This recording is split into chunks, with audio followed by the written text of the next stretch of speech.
qui elle avait bossé à Noël était positive Covid. Elle est enfermée dans sa chambre, parce qu'elle est enfermée chez elle. Elle a peur de contaminer ses parents qui sont des personnes âgées. On n'en parle pas beaucoup ça, mais vous savez, je vais vous raconter quelque chose. Les soignants peuvent aussi tomber malades, accessoirement. Et quand eux vont tomber malades, il n'y aura pas de réserve sanitaire, croyez-moi. Donc c'est une faute gravissime, et c'est pour moi un scandale d'État que depuis 20 mois, cet exécutif au pouvoir, même si on sait qu'ils ne sont pas dépositaires de 30 ans d'abandon de l'hôpital, on ne va pas le dire 20 fois, on le sait. Mais pourquoi ils n'ont pas d'idée, ces gens-là? Pourquoi ils n'ont pas d'idée? On aurait pu former des aides-soignants, on aurait presque pu former des infirmières, on aurait pu recenser les soignants de France, on aurait pu les recenser, on aurait pu les réorganiser, on aurait pu faire des choses, rien n'a été fait.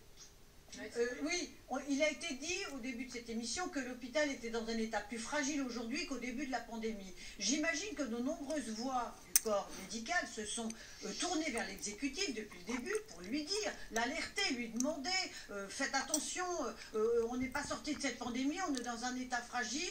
Et ces voix-là, quelles réponses ont-elles eues des différents membres de l'exécutif à qui ils se sont adressés?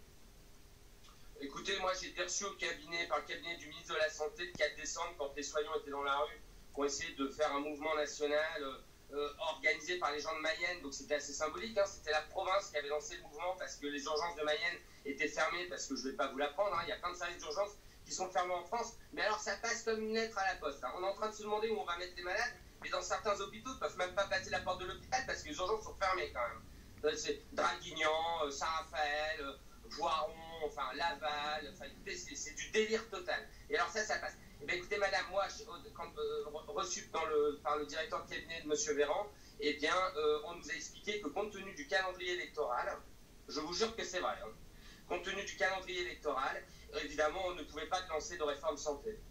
Voilà, et qu'il ne se passerait rien. Et je peux vous dire que j'étais là avec plein d'autres syndicats. Donc en fait, ce qui est marrant, c'est que le président Macron, et vous savez, moi j'ai voté pour lui, hein, je lui en veux pas, hein.